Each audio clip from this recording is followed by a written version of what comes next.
The restaurant was one of those places that tried not to look expensive. Low lights.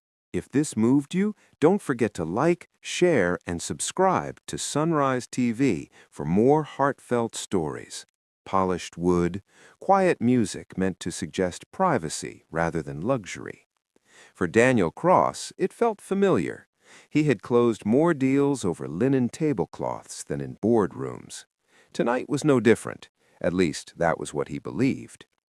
Across from him sat Victor Hale, smiling too easily, swirling his glass of red wine as if the outcome of the evening were already sealed. To Daniel's right was Rebecca, his chief legal advisor, nodding at all the right moments, adding careful comments when needed.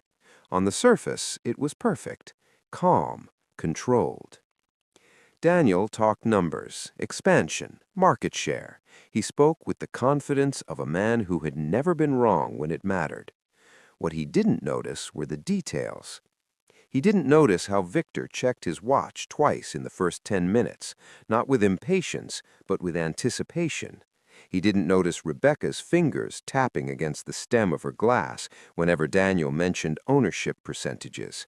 He didn't notice the waiter lingering near their table longer than necessary, pretending to adjust the candle while listening closely. And he didn't notice the silence, not the comfortable kind, the kind that arrives when people are waiting for something to happen. "Gentlemen," Victor said finally, leaning back, "I think we're aligned." Daniel smiled. "I knew we would be." The words settled into the air, but something about the way Victor said aligned felt off. Daniel brushed the feeling aside. Instincts could be wrong. Documents could not. "Shall we sign?" Daniel asked. Rebecca reached into her briefcase and slid the folder onto the table, placing it neatly in front of Victor. Her hand lingered a second too long on the leather cover. That was the first moment doubt brushed Daniel's mind. Victor opened the folder, scanning quickly, far too quickly for a man about to invest hundreds of millions of dollars. He nodded, picked up the pen, then paused.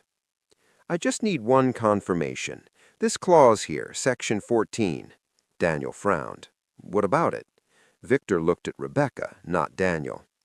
Rebecca met his eyes, then turned slowly to Daniel. "It's the contingency clause, standard protection." Daniel leaned forward. He had read the contract, or at least he thought he had.